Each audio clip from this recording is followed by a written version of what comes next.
Swayam Prabha. Digital India. Educated India.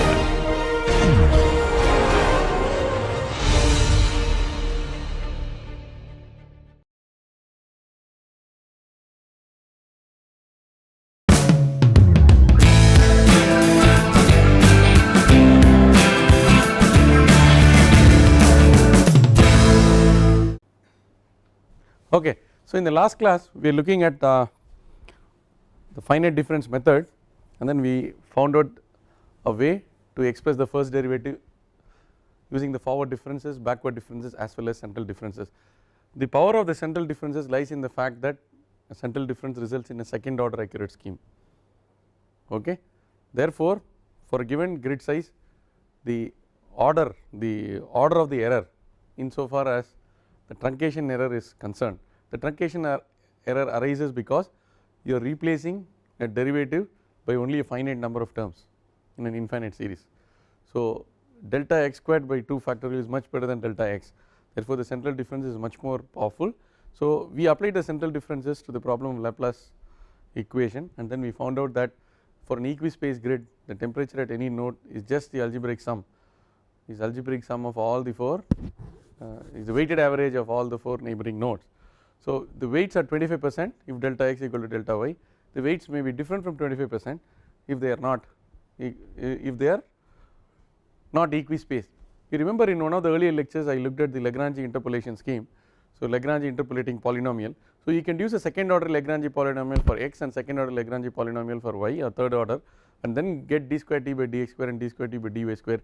You will again get Tij as a function of all the neighboring nodes, but here you won't get 25%, 25%, 25%, 25% depending on your grid. Suppose you first algebraically generate the grid using a cosine function or a tan function or a sin theta, cos theta, or using a geometric progression, then for a particular node you can take nodes ahead and behind or 2 nodes ahead and 2 nodes behind, use a Lagrange interpolation and develop higher order schemes. So with higher order schemes the advantage is with less number of grids you can get a solution which otherwise would involve a larger number of grids for a lower order scheme. So for example we considered only 4 points as a neighbor, you can consider one more point in the north, one more point in the east, one more point in the south, one more point in the west. So that means you look at 8 neighbors for each of the points, so that is called a 9 node stencil, or the last 4 could be like this, right. For this point, okay, for this point you consider 1 2 3 4, let us take, no it is not very clear, for this point what you can do is you can consider 1 2 1 2 1 2 1 2, or you can do 1, you can consider 1 2 3 4. So for this point all the corners can be considered, so that is what is called as a 9 point stencil. Now let us take a simple problem, 2D steady state heat conduction.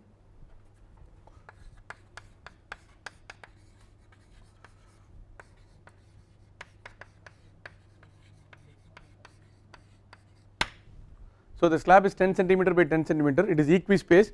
For simplicity we are having only 4 points 1 2 3 4, okay. So we want to use the central difference formula to numerically solve this problem instead of using the series expansion, the series solution which we obtained in the last class, okay. So T1, please note you can write the equation for T1 is 100 plus 0 plus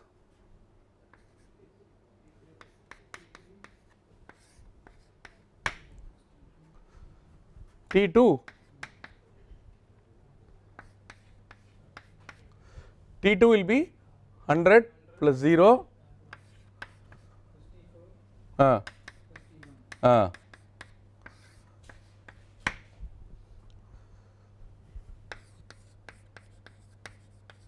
the question is solve using finite differences.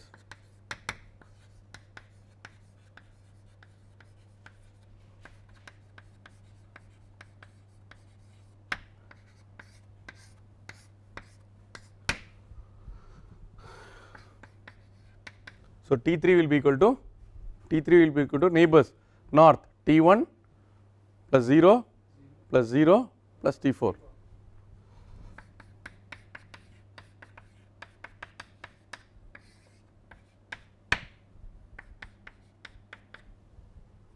T4 is T2 plus T3 plus 0 plus 0.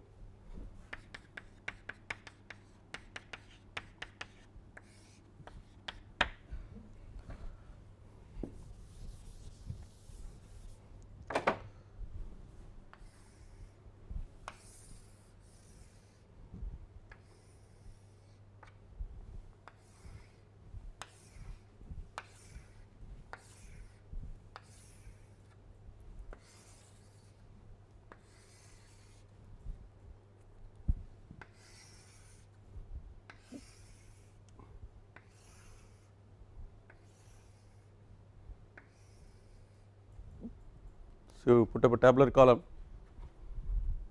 serial number,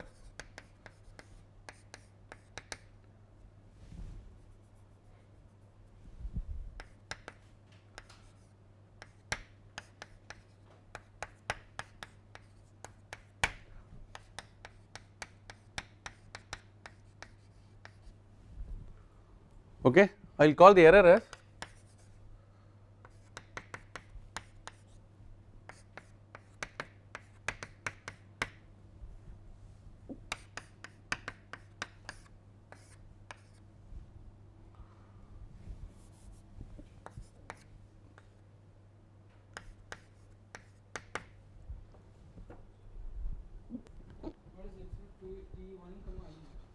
yeah, it is iteration number, or you don't like I, you put I plus 1 whatever. Oh, so J, R,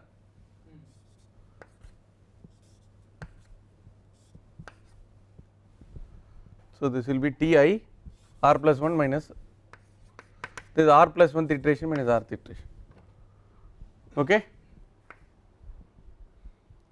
I will start with 20, 20, 20, 20 for all the 4, okay. I have not started iteration, so I cannot calculate error, I put dash because I have not started. Now I want to use Gauss-Seidel method. What is the Gauss-Seidel method? Now it will go in this sequence, okay. First I will use T2 and T3, with that I will get T1, wherever T1 comes I will use the latest value of T1, T4 is not done yet, I will use the old value of T4. Now after T2 is done, no, after T2 in this equation I can use only T1, but when I come to this equation I can use T2 and T3. I use the latest values or the updated values of the temperatures as the iterations proceed. I do not do all the things one at a time. For example, for all T1, T2, T4 I do not take 20. Once I calculate T1, latest value of T1 I will use, okay. So what is that, T1 will become 35, okay. Then T2 155 by 4, 38.75, then 13.75,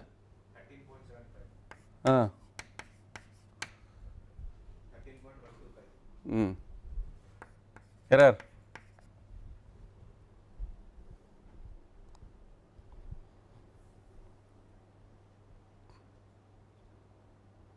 yeah, you have to just take 35 minus 20 whole square plus 38.75 minus 20 whole square plus 662.9, good, 662, 663. Everybody through with this? I have not given the problem number because I have lost track of the problem number, okay. Now T1, please use the latest values, 38.125, we will say 38.1,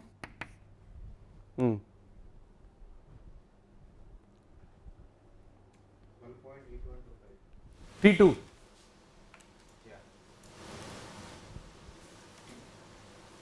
is it 12 point, is it correct, just check,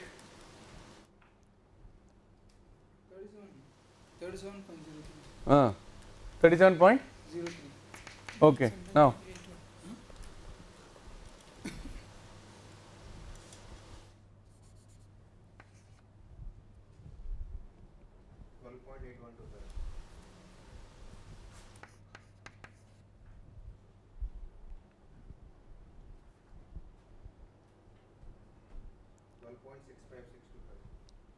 12.67. Error has drastically come down, see.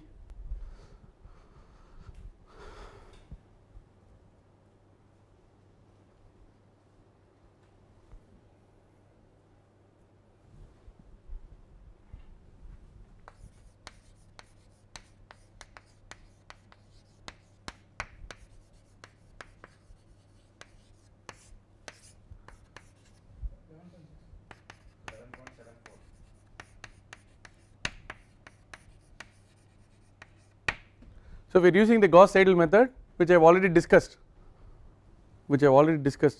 in this course. Okay, so 11 point. Oh, see how much it has drastically reduced. Third iteration it will converge. 37 point. Okay, I will make it 7 then.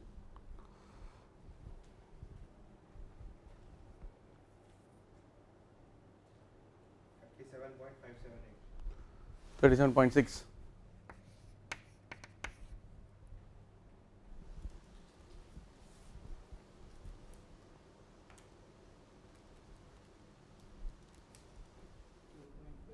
Huh? 12.6.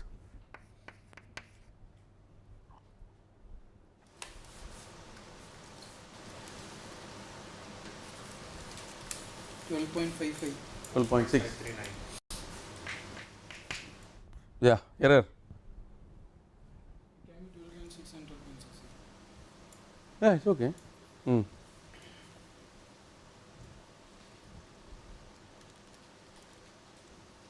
3 and 4 are symmetric, na?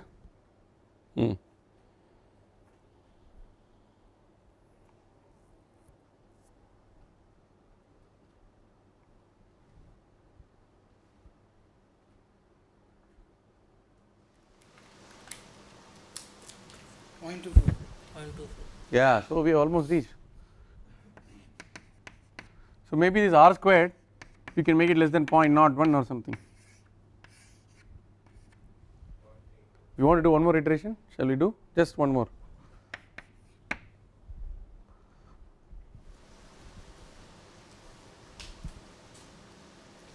You can see that it is rapidly converging. 37.6. Hmm.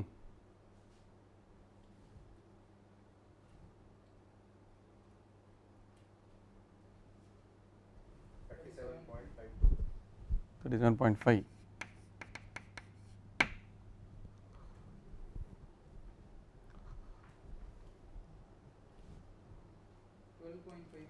Twelve point six.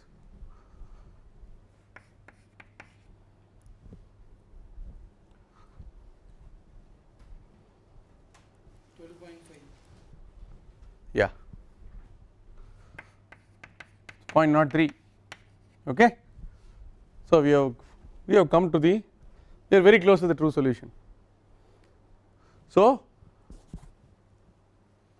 please remember that the central difference gives you only a numerical scheme. Then you get a set of resultant algebraic equations. We have used one more technique, which is the Gauss-Seidel method. Gauss-Seidel method is we are taking initial guess for all the values t1, t2, t3, t4. Right side is completely known, left side is unknown, the latest is substituted, and then iteratively we keep on solving till the error reduces.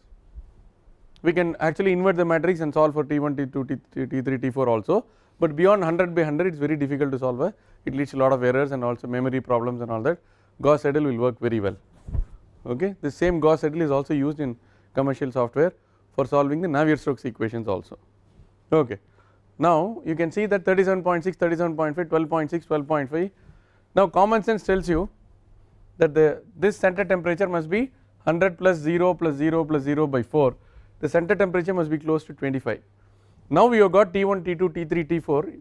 Please take the average of T1, T2, T3, T4 and see whether it is close to 25.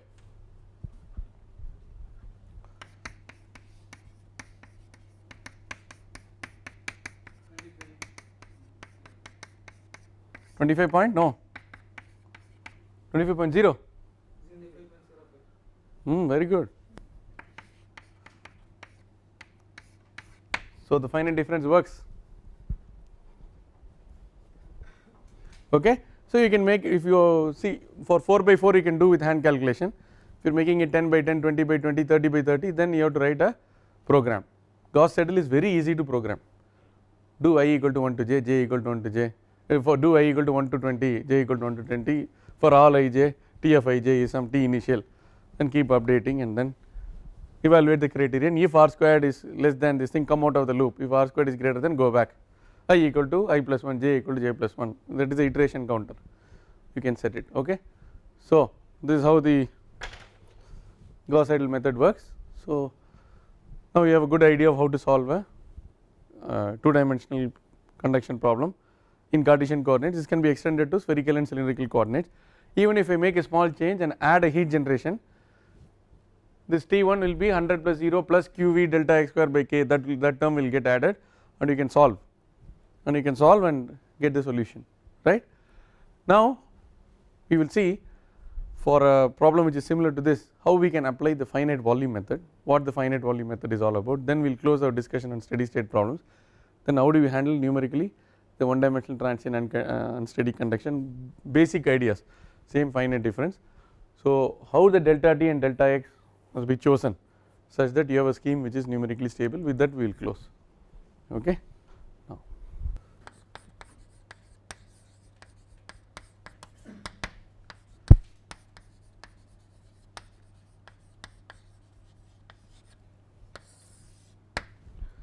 it is also called the control volume method.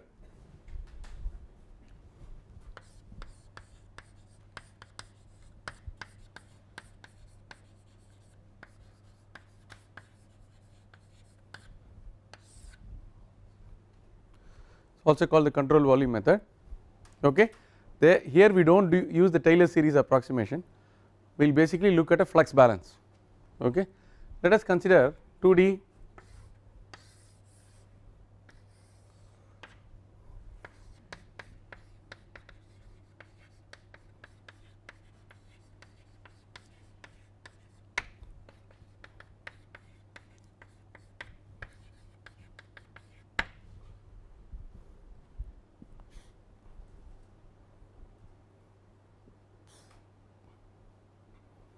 okay.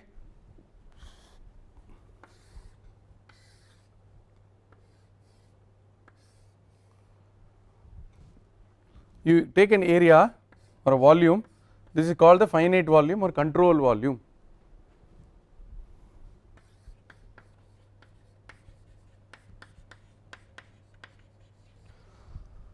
For purposes of illustration I have taken a large control volume compared to the area size of the slab. So the slab is like this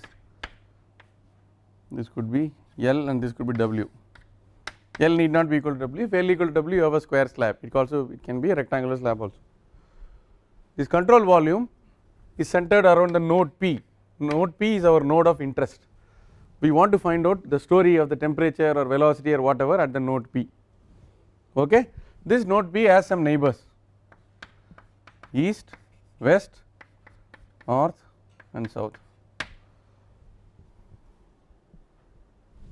Oh I missed up. Okay. Okay. It has 4 neighbors. To make the problem, to make it tractable, I will say this is delta x, this is also delta x.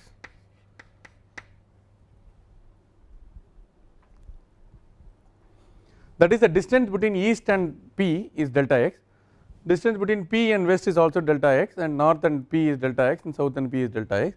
I have exactly taken half of this distance, half and half, I have made a control volume.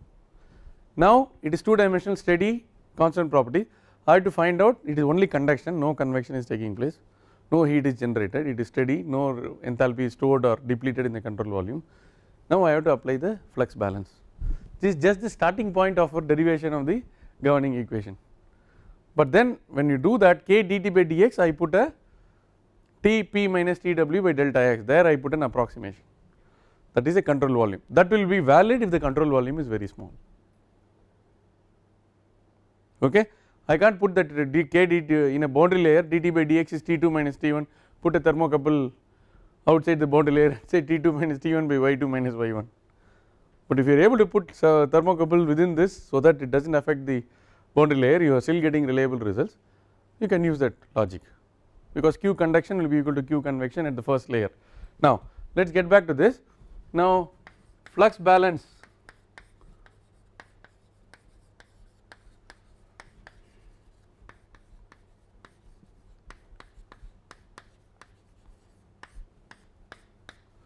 the control volume is infinitely deep in the direction perpendicular to the plane of the board, or you can assume it to be 1 meter.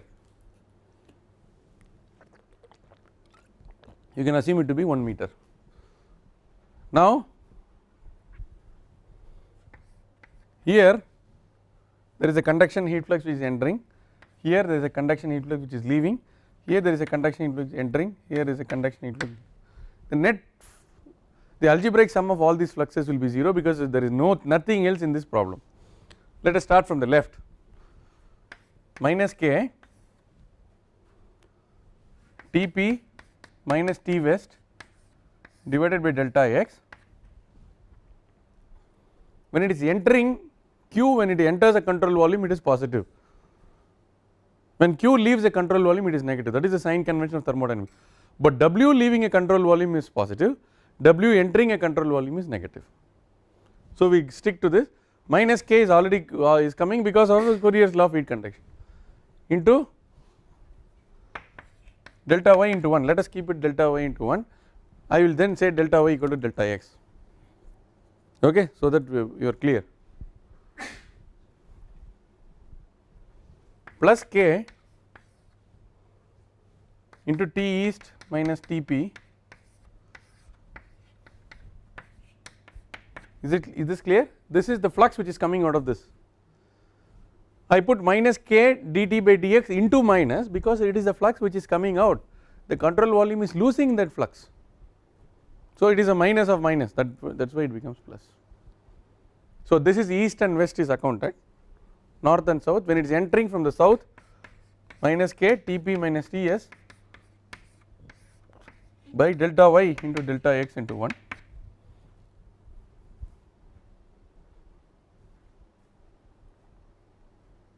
The delta x delta y, you know why it is coming, right,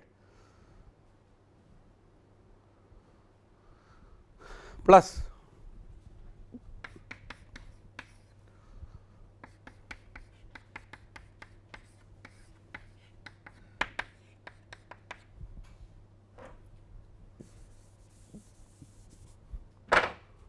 the algebraic sum of all the flux is equal to 0.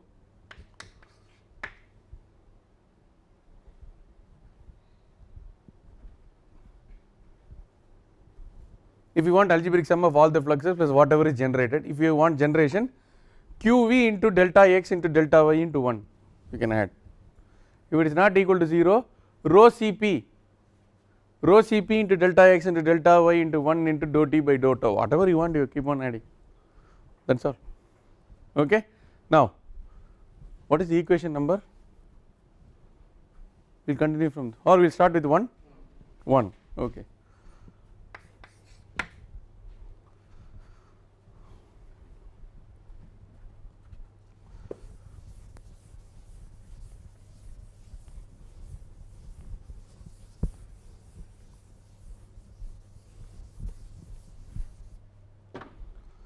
Now if you simplify, what do you get? Let delta x be equal to delta y.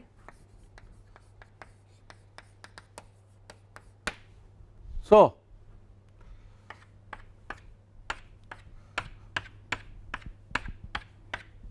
I think it's cancelled.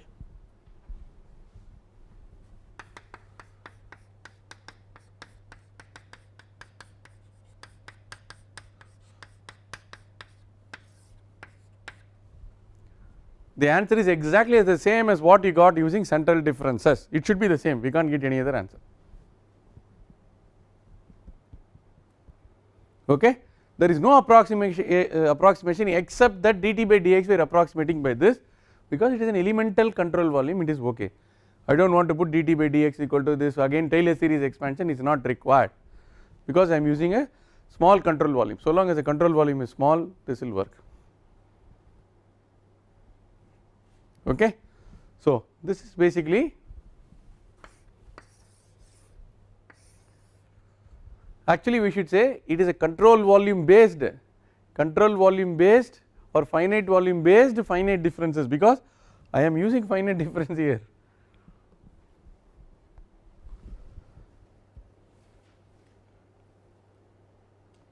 What the FEM people will do here is, instead of taking dt by dx as Tp minus Tw by delta x, what they will do, T they will put it as T is equal to A plus Bx plus Cx square.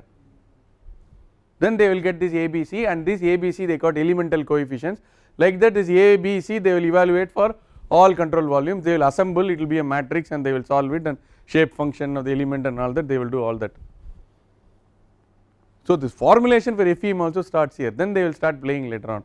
They will not use the Taylor series, but here we are using the Taylor series. So for a constant, if delta x equal to delta y and all that, after some time you do not know what is the difference, whether it is finite difference or finite volume. Okay. So it is finite volume based finite differences, is that clear? So you can, but this is more rigorous, but basically you do not start from some governing equation all that, it is like as though you have got the governing equation. The governing equation basically will be differential form of this, you are actually working on the integral form of this. You approximate it for dt square by dx square, you do not use the dt square by dx square here, you are approximating only for dt by dx.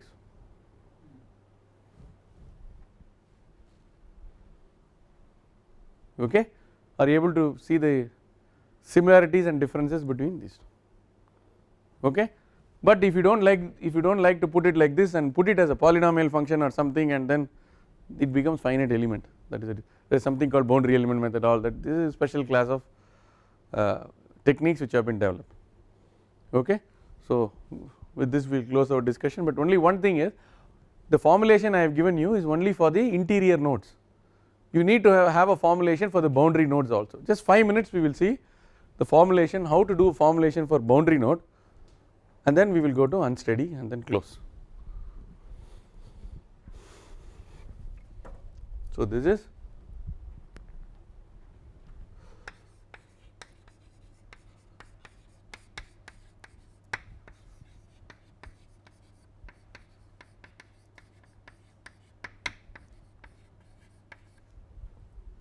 east plus west plus north plus south by 4. Okay.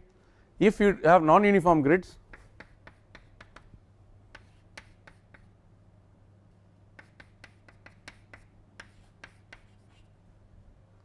they call it 5.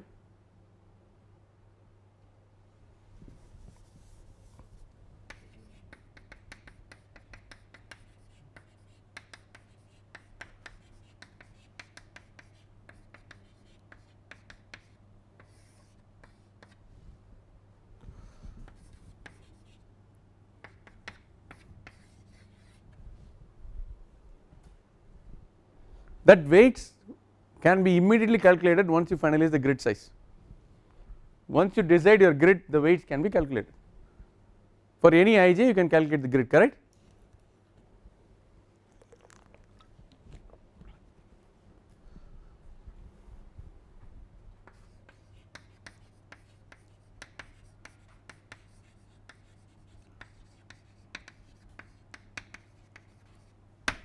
For uniform grid size, all the W's are 0.25. Is that clear? So 1, 2,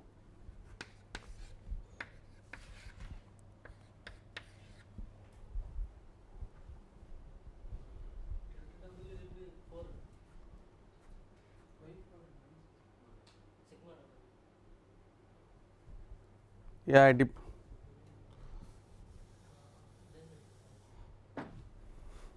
Okay, now is it okay? Yeah.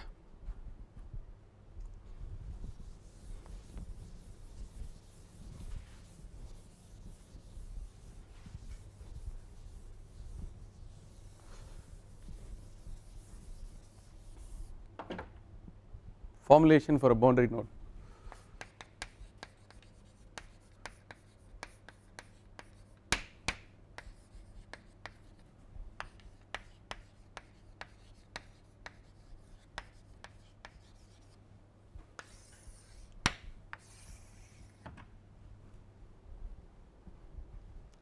So you are hitting a boundary here, that means you are having h and t infinity.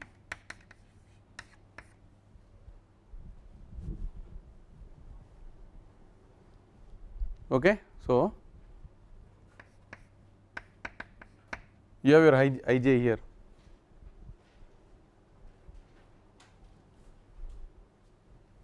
How do you think we can solve this? No, your ij is here. This P west, all are there except the east. East is gone. Okay, now you can develop, have a half control volume.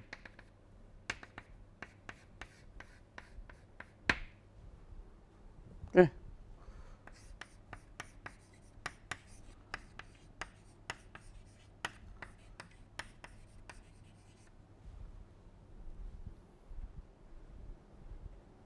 Okay. Q1, Q2, Q3, Q convection. Okay, so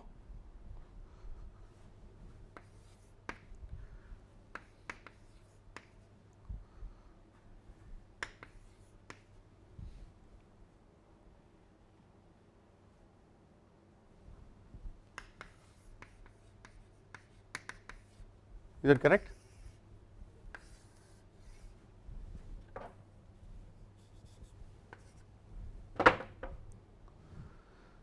Q1 and Q2 are entering the control volume, Q3 and Q convection are going out of the control volume, therefore Q1 plus Q2 minus Q3 minus Q convection equal to 0.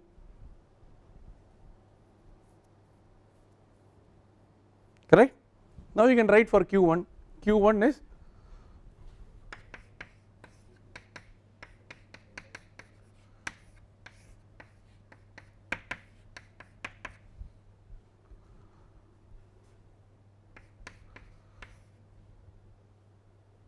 any problem?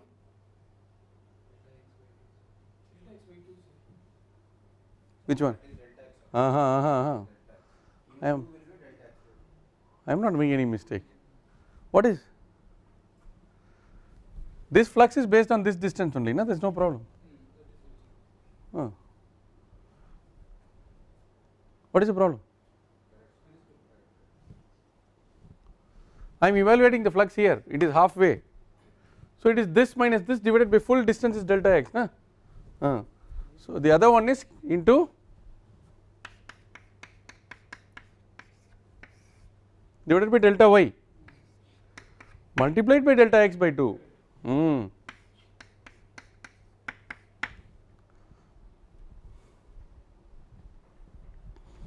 What about Q3 plus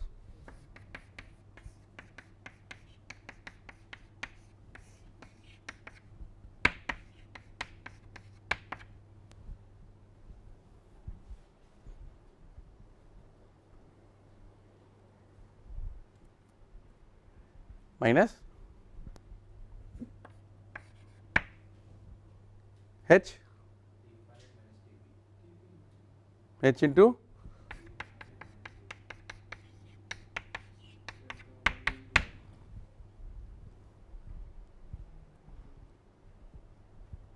Tp minus E infinity, that will be positive, is equal to, very good, that is all.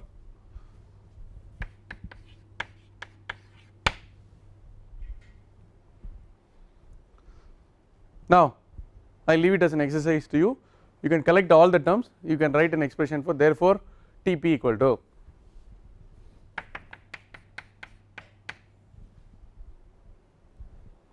okay, let delta x be equal to delta y. Shall we write it? Shall we spend 2 minutes and finish it? Okay, cancel out the delta x delta y.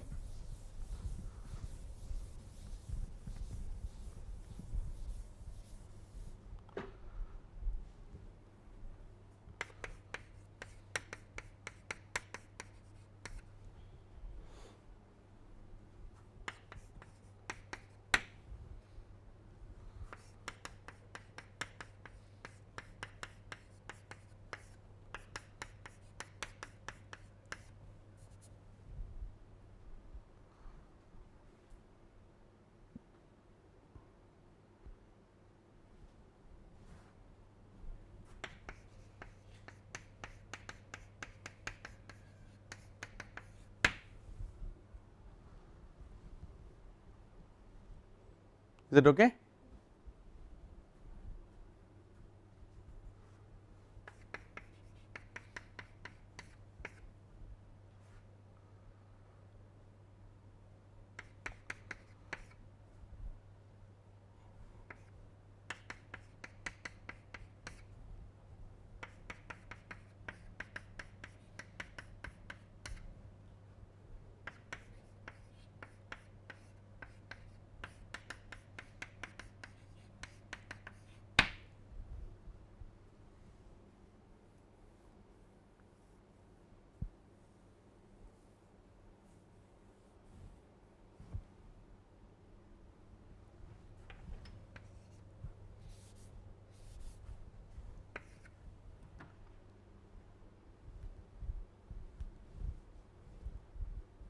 Okay.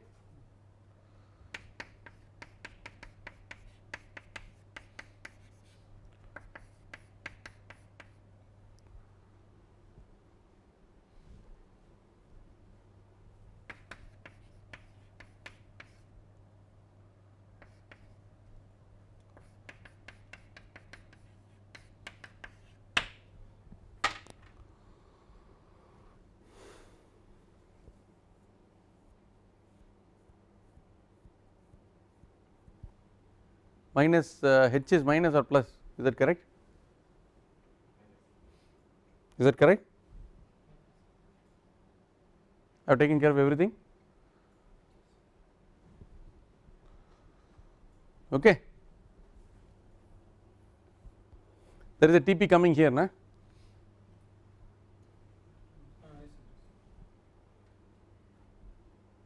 Okay.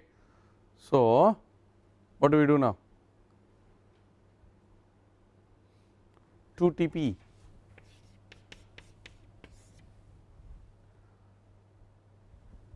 two plus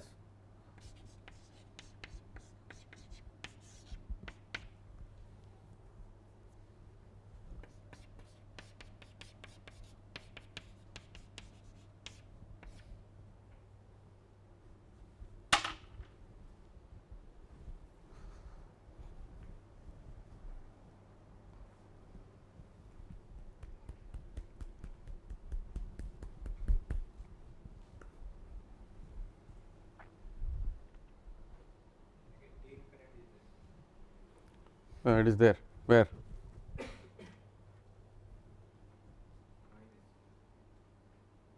Minus, where? No, I am having TP on this side, plus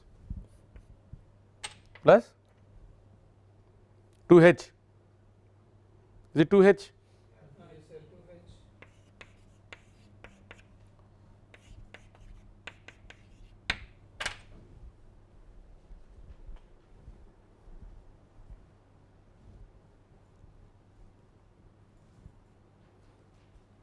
Okay, let us look at this equation.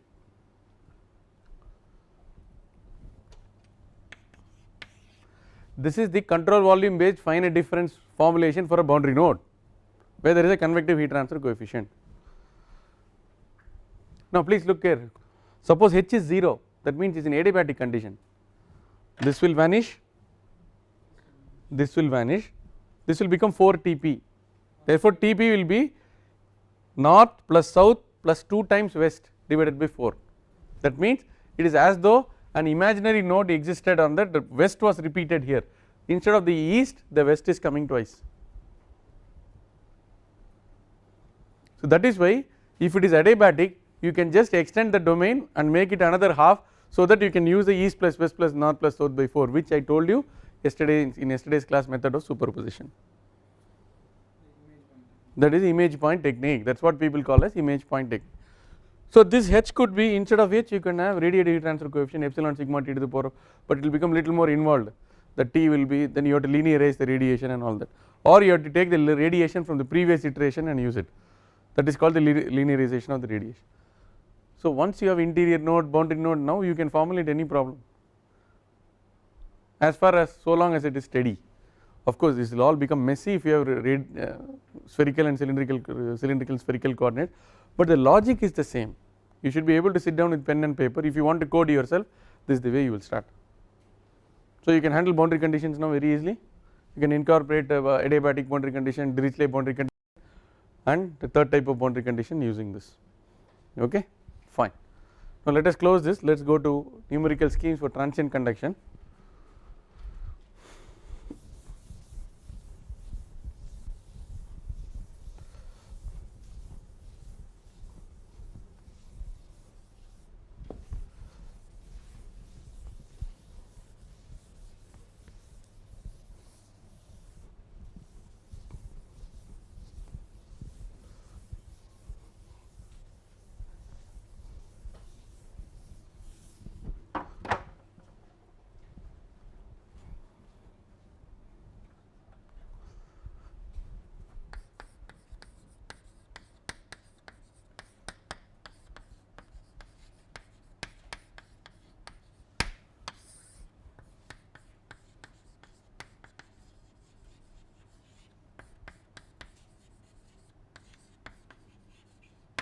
Plain slab, plain wall, whatever.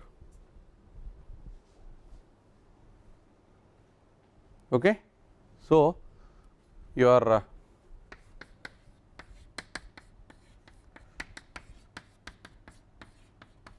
what is the equation number 5 or 6 or 5. Alpha is the thermal diffusivity, K by rho Cp. Okay.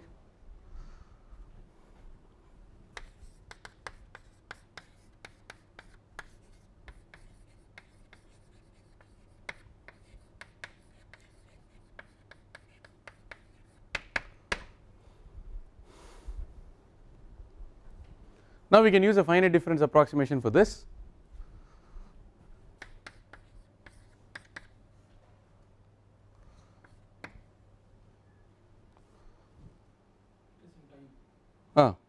Ti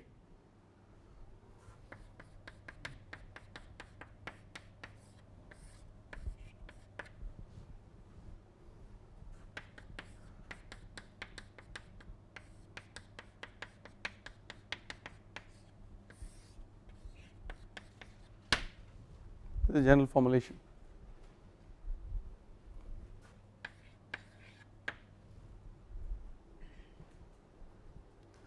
The formulation is incomplete because I am not telling you now at what time the right side is evaluated. I will answer that question. The superscript P denotes the time interval and I denotes a nodal point. Compared to the last two classes what we have studied, the new thing which enters the time.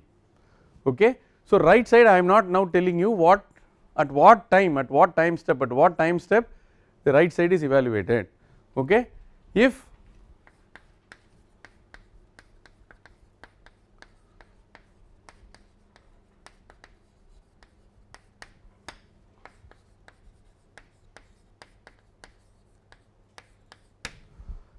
RHS is evaluated time step P, then we have an explicit scheme.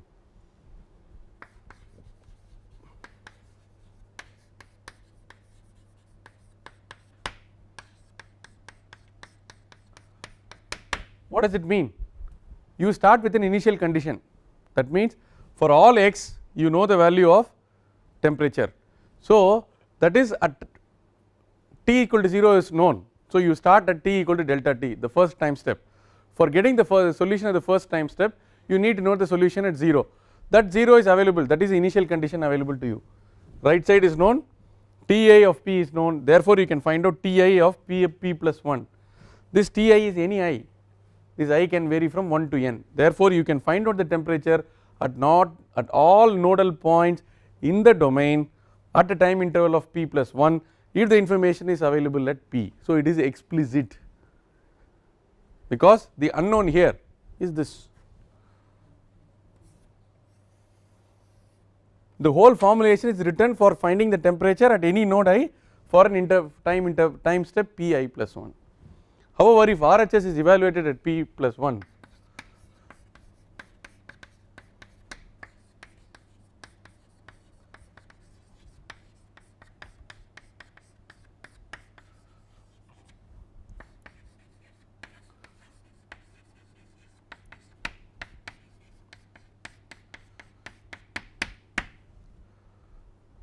it is implicit. You want Ti p plus 1, Ti p plus 1, Ti plus 1 p plus 1, Ti minus all are there. Therefore, it has to be simultaneously solved at each and every time step. So, that is the implicit scheme. So, you have to use tri-diagonal matrix algorithm or something, and each and every time step you have to simultaneously solve. You cannot simply march in time.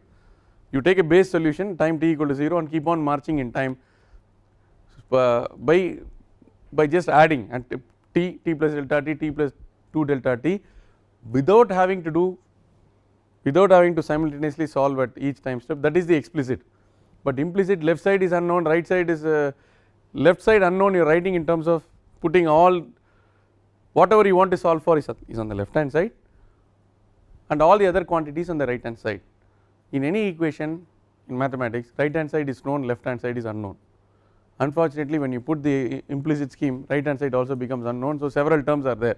So, I minus 1, I plus 1, all the things we want at p plus 1.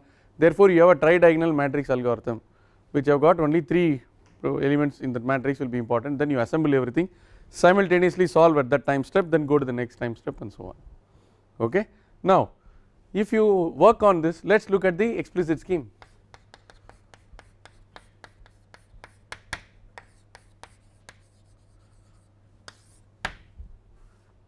Okay.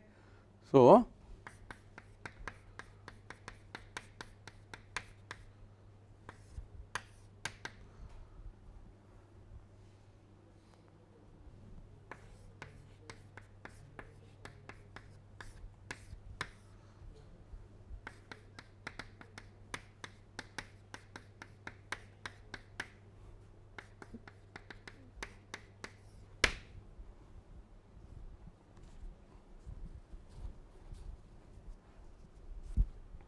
this alpha delta t by del x square is called the cell or grid Fourier number.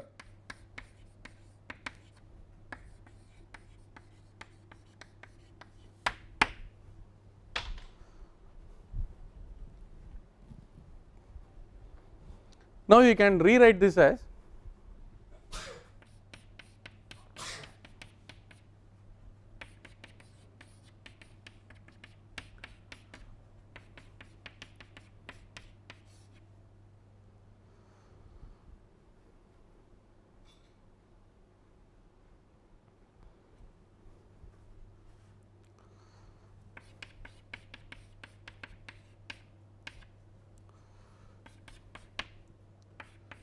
correct.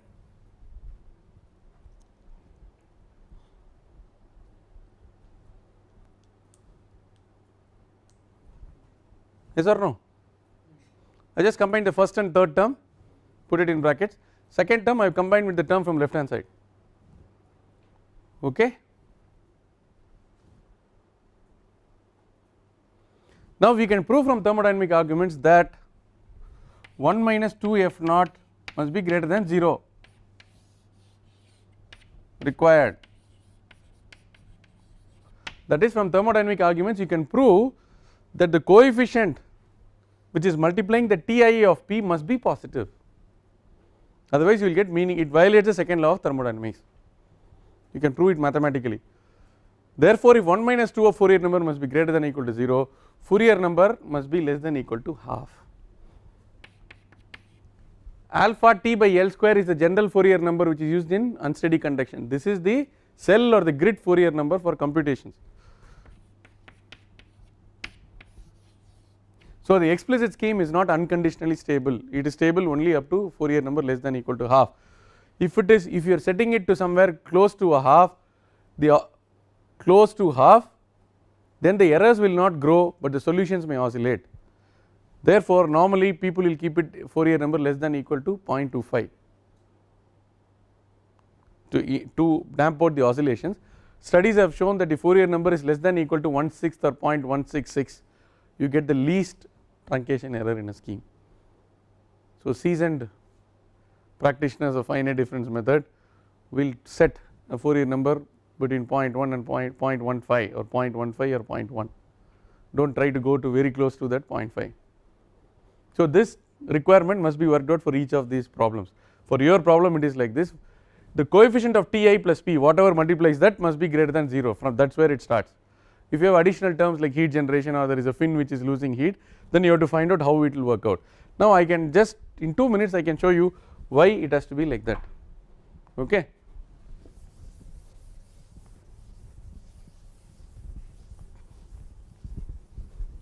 Now let us consider a slab where it is initially it is hot, initially it is cold, from the surroundings heat is being applied. So let us consider two nodes, this is I, this is I plus 1, this is I minus 1. Okay, we are starting at a particular time step P.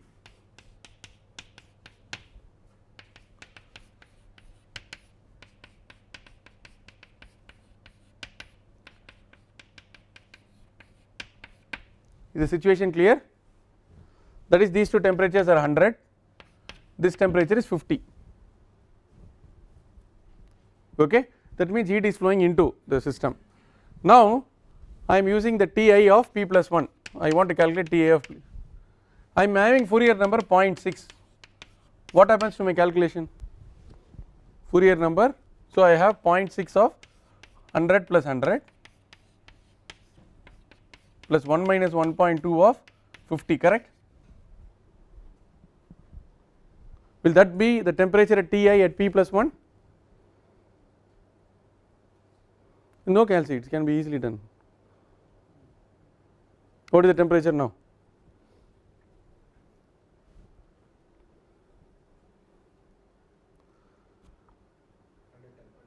$110. Is it realistic? The maximum temperature in the problem is 100. From 100 it is getting, it cannot become 110, it cannot become hotter than this. Okay. Now let F naught be 0.4, what happens? T of I plus P plus 1. So Fourier number greater than 0.5 gives meaningless results. You are getting a center temperature which is exceeding the surrounding temperature. 90. But the original physics was these two were hot, this was trying to heat this. It cannot get something, cannot heat to some other thing more than itself. Sun is at 6000 degrees, it cannot heat a body to 7000 degrees centigrade, correct? So it violates the second law. So that is what we say, violates, this is 90. So it is bearable, 90 also is too high, but at least it is less than 100. So Fourier number 0.2, 0.3. So this is a quick proof of the point that Fourier number must be less than or equal to half. So therefore when you do an explicit scheme, be careful. Why students prefer explicit scheme? Explicit scheme is simple to solve. Implicit scheme is difficult, but it is unconditionally stable, but once you solve you get very good solution with implicit. Okay, now you know why the self Fourier number is very important for transient conduction. Alright. Now I have written the explicit scheme, you can also write the scheme for the implicit, and that is the right hand side will all have terms which are got P plus 1, P plus 1, P plus 1, lot of unknowns will be there, therefore it has to be simultaneously solved at each and every time step before we proceed to the next step.